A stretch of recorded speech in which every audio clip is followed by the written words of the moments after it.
دلا امشب سفر دارم، چه سودایی به سر دارم، حکایت های پر شرر دارم، چه بزمی با تو تا سحر دارم. دلا امشب سفر دارم، چه سودایی به سر دارم، حکایت های پر شرر دارم، چه بزمی با تو تا سحر دارم.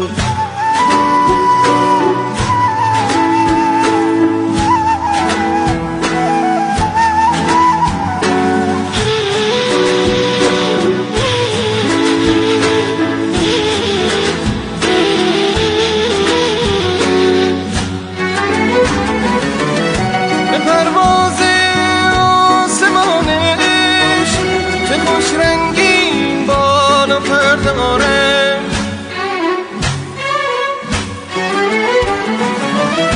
به صحرای بیکرانش سفرهای پر خطر دارم.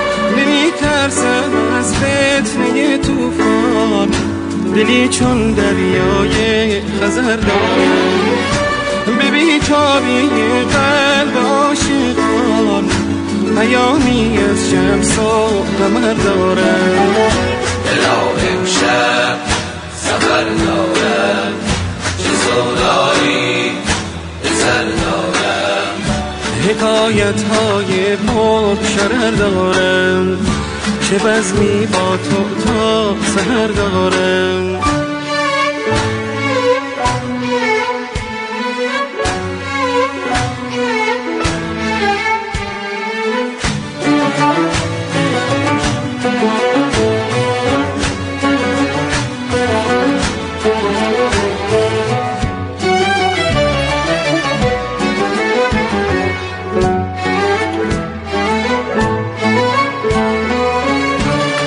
شب با خدای خود مناجاتی دیگر دارم، نیایش ها به درگاهش از این شور و شرر دارم.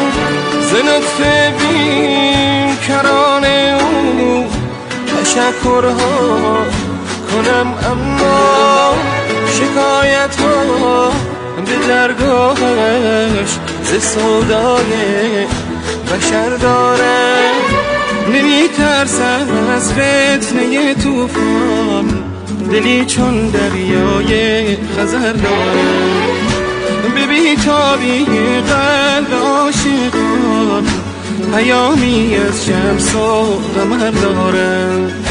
دلا امشب سفر دارم، چه سودایی به سر دارم، حکایت های پر شرر دارم، چه بزمی با تو تا سحر دارم. دلا امشب سفر دارم، چه سودایی به سر دارم، حکایت های پر شرر دارم، چه بزمی با تو تا سحر دارم.